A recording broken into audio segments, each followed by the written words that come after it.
terus sumbernya kebahagiaan, sekarang kita sembuhkan penyakitnya. Yang bikin orang tidak bahagia itu apa? Epikuros punya teori, namanya tetrafarmakos. Tetrafarmakos itu artinya 4 obat biar kamu jadi orang bahagia.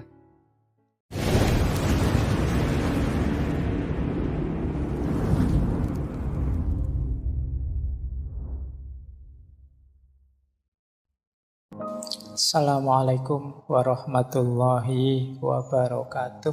Bismillahirrahmanirrahim. Oke, tadi dimulai dari salah paham tentang kebahagiaan, terus sumbernya kebahagiaan, sekarang kita sembuhkan penyakitnya. Yang bikin orang tidak bahagia itu apa? Epikuros punya teori, namanya tetrafarmakos. Kayak namanya obat ya, artinya memang obat ya. Cuma kamu cari di apotek tidak ada. Kamu cari di apotek, Mbak beli tetrafarmakos, tidak ada. Ya, adanya di Epikuros. Tetrafarmakos itu artinya 4 obat biar kamu jadi orang bahagia. Oke, 4 obat itu apa? Nanti kita jelaskan satu-satu ya. Yang pertama, Tuhan tidak perlu ditakuti. Kematian tidak perlu dicemaskan.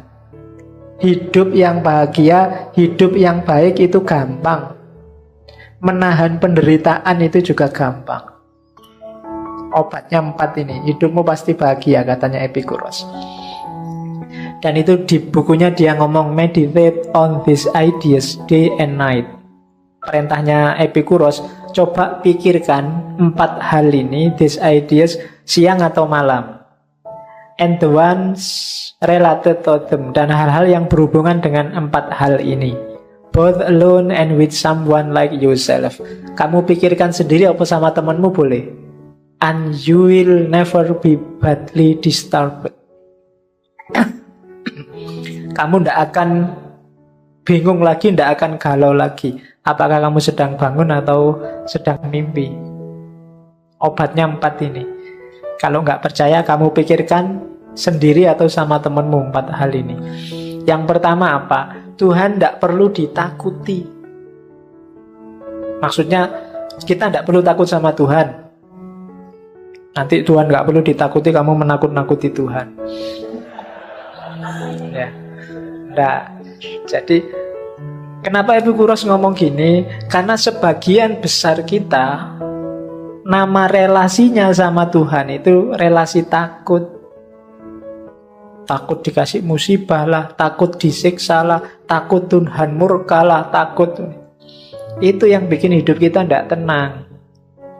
Wah, ini jangan-jangan Tuhan marah nih, masuk neraka deh aku. Wah, jangan, selalu takut kita sama Tuhan. Katanya Epikuros, ini sumbernya hidup kita galau. Gitu loh. Takut ada gempa, takut ada gunung meletus. Ini kalau Tuhan marah, ada banjir, ada gempa, ada gunung meletus. Wah, ini Tuhan sudah murka ini sama kita. Kan selalu begitu kita sama Tuhan. Katanya Epikuros, ini sumber kegalauan. Jangan takut, katanya Epikuros. Tuhan itu bukan sumber bencana. Kalau bis kan ada sumber kencono, sumber bencono itu kan, ya Tuhannya bukan sumber kencono itu. Jangan diposisikan Tuhan sebagai sumber bencana. Itu yang bikin relasi kita cuma rasa takut. Katanya Epikuros, bencana yang terjadi itu jangan mengkambing hitamkan Tuhan. Itu ada rumusnya sendiri. Sudah ada hukum alamnya, ada sunatullahnya. Kenapa kok ada bis masuk jurang? Oh, ini takdir ini. Iya, kamu nyalahkan Tuhan lagi. Kalau dihitung rumusnya ada, mungkin supirnya ngantuk, mungkin bisnya nggak layak jalan, mungkin supirnya salah perhitungan, macam-macam. Mungkin jalannya licin, rumusnya kan itu. Jangan menyalahkan Tuhan. Kalau ada banjir, ya kamu sendiri ngerti rumusnya. Kalau kamu nutup got-got, kalau gaya hidupmu nggak bersih, kalau rumahmu ada di pinggir sungai, yo airnya datang. Air itu dari tempat yang lebih tinggi ke tempat yang lebih rendah, kan rumusnya itu. Dan Allah nggak akan mengkhianati itu kalau itu sunatullahnya. Masa rumahmu di bawah terus airnya datang, wah ini nggak boleh, ini kesayangannya Allah terus airnya muter gini kan nggak. Jadi segalanya sudah ada rumusnya. Nggak usah kita nggak usah kita takut pada Tuhan gara-gara itu. Jadi seandainya kita percaya Tuhan, relasinya jangan relasi takut. Itu bikin hidup kita tidak tenang. Kadang-kadang kita sudah sholat bener, sudah ibadah bener aja masih ketakutan. Diterima nggak ya? Waduh, sholatku 50% nggak khusyuk, ini gimana? Takut terus. Itu Tuhan juga bingung, mau menghibur kamu tenang aja ya nggak bisa. Biar ya caranya, mungkin gitu Tuhan. Kamu ketakutan sendiri sih tanpa alasan. Iya. Tenanglah hidupmu. Bukan Tuhan biang keladinya macam-macam bencana. Hidup sudah ada rumusnya sendiri. Kalau kamu kurang ajar ya nggak disukai orang, itu kan rumus namanya. Kalau kamu asal ya nanti mesti celaka, itu rumus sudah. Jadi ndak usah terlalu takut sama Tuhan. Allah itu sudah menciptakan alam semesta dengan rumus-rumusnya, dengan hukum-hukumnya. Itu bahasa Islamnya begitu. Kalau ini bahasanya Epikuros. Terus ini yang saya bilang tadi. Epikuros itu jajal pakai logika, menganalisis Tuhan. Ini dulu pernah saya bahas ketika ngomong tentang argument of evil, argumen kejahatan yang melawan Tuhan. Katanya Epikuros, ayo dipikir ya, tentang bencana alam. Ini namanya trilema. Trilema Epikuros. Alam ini kan banyak sekali kejahatan.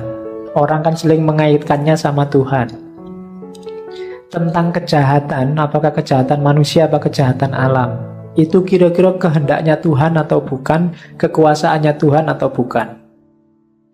Epikuros tanyanya gini, trilema itu kelanjutannya dilema. Kalau dilema kan ada dua pilihan, kamu harus milih salah satu. Kalau trilema itu 3 persoalannya. Kalau 5 berarti pancalema. Ya nanti Pancasila kalau nggak jelas maunya kemana jadi pancalema. Oke, katanya Epikuros, kira-kira kejahatan itu Tuhan mau tapi tidak mampu melenyapkannya. Kalau kayak gini, berarti Tuhan itu tidak usah ngaku dia maha kuasa. Wong Tuhan kok tidak mampu.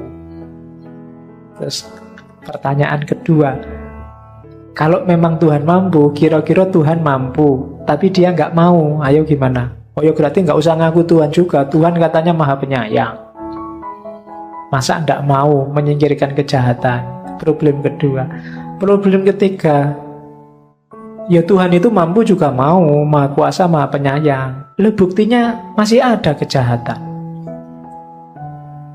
Loh, Tuhan itu berarti kalau begitu ya tidak mampu, ya tidak mau. Ya kalau gitu nggak usah disebut Tuhan. Ini namanya trilema. Jadi adanya bencana itu secara logis membantah eksistensi Tuhan. Saya tidak akan jelaskan ini panjang, dulu sudah tak jelaskan di PODC, Problem of Evil. Kalian tinggal mau refer lagi ke rekamannya ini, cuma saya sisipkan sebentar waktu ngomong kebahagiaannya Epikuros. Kita lanjutkan ke untuk menghindari ketidakbahagiaan yang kedua, kematian. Yang bikin orang galau yang kedua sebagian besar adalah tentang kematian. Banyak orang takut nasibnya besok setelah mati, sehingga hidupnya tidak tenang. Banyak hal yang bisa dia nikmati, tidak bisa dia menikmati karena membayangkan besok aku kalau masuk neraka disetrika, ditusuk-tusuk, dibanting-banting kan ngono. Gambaran kita tentang neraka kan begitu. Dulu waktu kecil saya membaca komik neraka itu, ngerinya luar biasa itu. Karena ada itu kan komik itu, neraka itu penuh dengan peralatan tukang di sana. Iya loh, ada palu, gergaji, lenggis, pokoknya di sana semua. Bayangkan, itu kan kamu membayangkan itu aja kan ngeri luar biasa. Wah, jadi katanya Epikuros gini loh, itu kamu termakan bayanganmu sendiri. Coba lihat baris ketiga itu, kematian tidak perlu dikhawatirkan hari ini, karena kita sekarang masih hidup. Juga tidak perlu dikhawatirkan nanti, karena nanti kita sudah nggak ada. Ya, nanti Epikuros dikenal orang yang tidak percaya Tuhan, juga tidak percaya hidup sesudah mati. Tapi kalau pakai logika kayak tadi, logika yang awal tadi, bahwa yang kalimat pertama jelas, nggak usah galau dengan kematian, wong kita masih hidup. Kalau besok sudah mati kan belum jelas ada apa besok sudah mati. Kok kita sudah galau? Belum ya, belum itu bahasa Jawanya durung. Tidak tahu di bahasa Indonesia baku apa ndak itu. Belum kok sudah takut itu. Durung kok wis wedi gitu. Ya, kayak mahasiswa nulis skripsi, para petani pagi hari pada berangkat ke sawah. Itu kan pada berangkat ke sawah, oh podo mangkat ning sawah. Itulah ya kan, berarti itu sing nulis Jawa asli itu kan. Tak bahkan kok kalimatnya ada padanya, pada berangkat ke sawah. Tak pikir oh maksudnya podo mangkat ning sawah. Ya kan sering mahasiswa itu ngono, kelihatan aslinya. Jadi besok setelah mati kan kita tidak tahu situasinya di sana kayak gimana. Kok sudah takut? Sementara sekarang kita jelas masih hidup. Jadi ya wes nggak usah dibikin sumpek. Kalau kita hidup baik sekarang, ya besok insya Allah ya baik lah. Jadi nggak usah galau dengan kematian. Itu kan kayak semboyannya Gontor itu loh. Gontor kan punya semboyan, berani hidup apa? Yang Gontor kan banyak. Jangan takut mati. Oke, kalau takut hidup mati saja. Jadi jangan takut hidup, juga jangan takut mati. Biasanya orang yang sudah putus asa itu tidak berani hidup. Sementara orang yang sukses biasanya tidak berani mati. Sumber galau kita di situ. Kita uripe ki wedi terus. Tidak ada yang bikin kita santai. Takut terus, sama Tuhan takut, sama hidupnya sendiri juga takut. Sama masa depan yang tidak jelas kita juga takut. Besok jadi apa ya kita? Ya besok ya dilihat besok. Kamu galau untuk besok kok mikirnya sekarang. Nah itu kesalahan kita di situ, katanya Epikuros. Kematian nggak perlu dikhawatirkan sekarang karena kita masih hidup. Dan juga nggak perlu khawatir nanti, karena nanti itu kita sudah nggak ada, kita sudah mati. Jadi kematian tidak perlu dicemaskan. Singkirkan kecemasan itu. Mati itu kan berakhirnya pengalaman indrawi, katanya Epikuros. Kita takut sakit, kita takut, itu kan indrawi. Begitu kita mati, jasad indrawi kita sudah selesai. Sudah mengurai, sudah dikubur, sudah selesai. Seandainya ada rohani, ya nanti roh itu kan yang masih ada. Epikuros ini kalau dalam filsafat pewaris atomisme Demokritos. Dia percaya bahwa hidup ini modelnya adalah atom. Isinya cuma dua, atom sama kekosongan. Jadi nanti susunan-susunan atom inilah yang bikin alam semesta ini macam-macam. Susunan atom tertentu melahirkan kayu, atom tertentu melahirkan batu, struktur atom tertentu melahirkan manusia, dan seterusnya. Atom-atom ini sifatnya abadi kalau di atomisme, dan itu diwarisi oleh Epikuros dari Demokritos, filosof Yunani awal, filosof alam. Kalau kalian susah menggambarkan atom, bayangkan mainannya anak kecil-kecil, Lego. Lego itu kayak atom macam-macam itu, Legonya sama, cuma kombinasi-kombinasi Lego itu bisa melahirkan barang macam-macam. Bisa jadi robot, bisa jadi kapal, bisa. Itu karena cara nyusun Lego. Itu kombinasi antara Lego dengan ruang kosong. Nah, alam semesta juga begitu. Bahannya namanya atom, nanti konstruksi macam-macamnya melahirkan isinya alam semesta ini. Itu atomismenya. Sengaja nggak saya angkat di sini, kapan-kapan kalau kita ngomong metafisika yang masuk ke atomisme. Jadi yang kedua, untuk bahagia nggak usah takut mati. Yang pertama, nggak usah takut Tuhan. Yang ketiga, nggak perlu terlalu dalam mikir mencari bahagia. Untuk bahagia itu mudah. Cara untuk bahagia apa? Nikmati hal-hal sederhana di sekelilingmu secukupnya, jangan berlebihan. Perhatikan kata-kata sederhana dan secukupnya. Sederhana, tapi kalau kamu menikmatinya berlebihan, tidak akan lahir nikmat. Minum air putih itu sederhana, tapi kalau kamu overdosis air putih, sama, masuk rumah sakit juga. Kalau nggak percaya boleh dicoba. Sekali minum sak galon misalnya. Oh, itu sederhana. Alah Pak, cuma air putih aja kok. Iya, nuing sak galon. Ya tetap rumah sakit hasilnya. Jadi bahagia itu nikmatilah hal-hal kecil. Punyanya apa ya itu dinikmati. Punyanya HP jadul ya ndak apa-apa HP jadul. Punyanya HP zaman dulu bisanya cuma buat SMS, ya wis SMS-an aja ndak apa-apa. Nggak masalah. Nggak bisa buat internetan Pak, ya nggak usah mikir, nggak usah bercita-cita internetan kalau HP-nya jadul. Yang bikin galau itu kan HP-mu, HP jadul, keinginanmu untuk surfing dan main game internet yang susah itu. Ya mesti aja terus kamu galau. Kamu hidupnya di sini, cita-citamu kawin sama artis Hollywood, ya itu hidupmu galau. Kamu nggak menikmati yang sekelilingmu. Nikmati aja yang di sekelilingmu, yang kecil-kecil, yang sederhana, dan menikmatinya juga secukupnya, nggak usah berlebihan. Sudah selesai dan kamu bahagia. Oke. Terus, dan nggak usah takut, Pak, gimana kalau hal-hal kecilnya kita nggak punya? Nggak, pasti punya.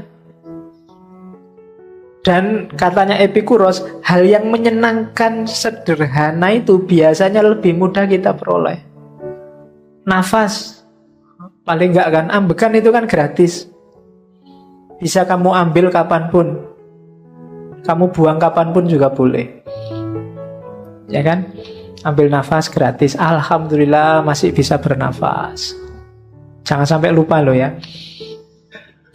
Ya. Kalau lupa, gawat itu. Bernafas saja lupa. Kalau lupa akan ada yang nyuruh. Kalau lupa bernafas, kamu pakai headset. Headsetnya bunyinya tarik, lepaskan. Tarik, lepaskan, biar nggak lupa.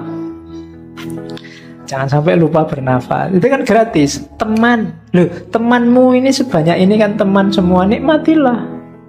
Punya kenalan di kelas, nikmati. Nikmati itu maksudnya bukan kok. Ya, jadi pikiranmu mesti merono kalau bahasanya.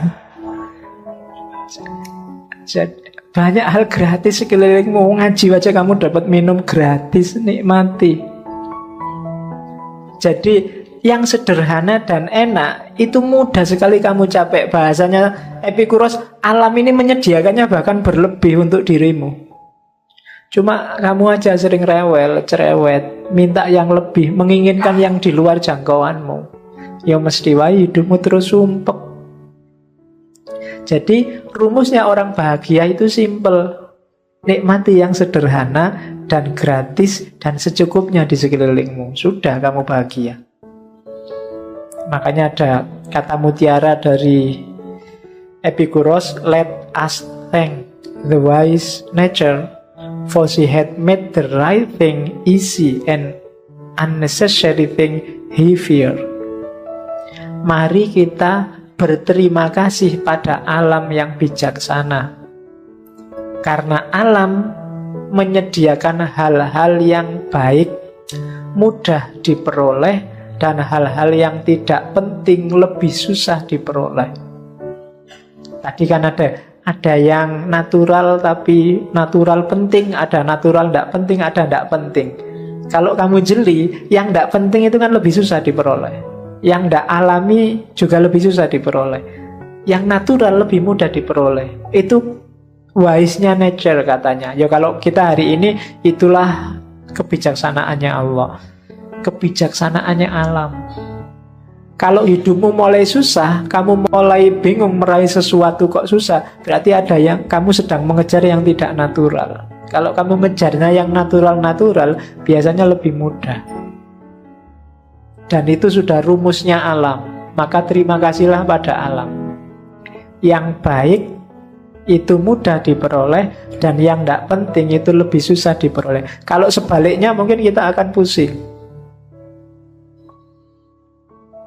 Jadi ini antitesisnya lagunya Omar Irama itu ya. Kalau Omar Irama kan yang enak-enak susah diperoleh, yang ya kan, mengapa yang enak-enak sih ya susah diperoleh. Itu nyanyiannya setan begitu. Nah kalau nyanyiannya alam, justru yang enak itu mudah diperoleh, yang simple itu mudah diperoleh. Jadi itu Epikuros. Oke, yang bikin sumpek kan ini, kita tidak pernah merasa cukup kayak tadi. Nothing is enough for the man to whom enough is too little. Tidak ada yang cukup memang bagi orang yang cukup itu baginya terlalu sedikit. Ya kurang terus berarti. Dan orang kayak gini tidak akan bahagia. Maka punyalah batas yang namanya cukup. Pas. Nah, mau apa-apa, kamu nggak perlu nyari yang berlebih, carilah yang cukup saja, yang pas-pas saja. Mau punya mobil, ya pas, duitnya ada. Mau punya rumah banyak, ya pas. Yang susah itu orang yang nggak punya batas. Misalnya, Pak, saya pingin sukses. Rumuskanlah suksesmu itu batasnya apa? Punya pekerjaan saja, atau pekerjaan yang gajinya sekian, atau apa? Kalau sudah terpenuhi ya sudah, syukurilah. Kelemahan kita biasanya batas kita selalu mulur. Itu filsafat kebahagiaannya Surya Mentaram kemarin. Sumber kegalauan kita adalah kita selalu mengulur batas, bikin kita tidak pernah bersyukur. Pak, saya cuma pengen punya kerjaan aja sudah bersyukur. Begitu dapat kerjaan, gajinya harusnya nggak sekian, Pak. Saya pengennya gajinya lebih tinggi. Begitu gajinya agak naik, saya pengennya ya karirnya jangan serendah inilah, Pak. Naik-naik dikit lah jadi pimpinan cabang atau apa. Nggak ada batasnya. Ketika kamu nggak kenal batas, nggak akan kamu ketemu kebahagiaan. Rumusnya untuk bahagia, ketahuilah batas. Karena nothing is enough for the man to whom enough is too little. Jadi kenali batasmu. Begitu kamu nggak kenal, hidupmu akan terus-menerus galau. Galau itu kan tidak enak. Sumpek mau ngapa-ngapain tidak enak. Padahal saat ini juga kamu bisa nyaman, kamu bisa bahagia. Kebahagiaanmu ternyata sumbernya kamu menginginkan yang di luar jangkauan. Itu yang bikin kita tidak bersyukur, sehingga sumpek terus. Yang ketiga, sebenarnya kita itu bisa kok menanggung kesulitan hidup, asal ndak cengeng. Kita biasanya terlalu melankolis, terlalu cengeng menghadapi musibah, sehingga rasanya berat. Katanya Epikuros, begitu kita dapat musibah, rumus pertama biar musibah itu terasa ringan, apa? Terimalah apapun yang terjadi, yang diberikan oleh alam semesta pada kita. Apapun yang menimpa kita, terimalah, maka tidak ada yang berat. Dikasih sakit, diterima saja, dicari obatnya sesuai kapasitasnya, maka tidak berat. Yang berat itu kalau kita memberontak, melawan, itu yang sumbernya penderitaan jadi berat kan itu.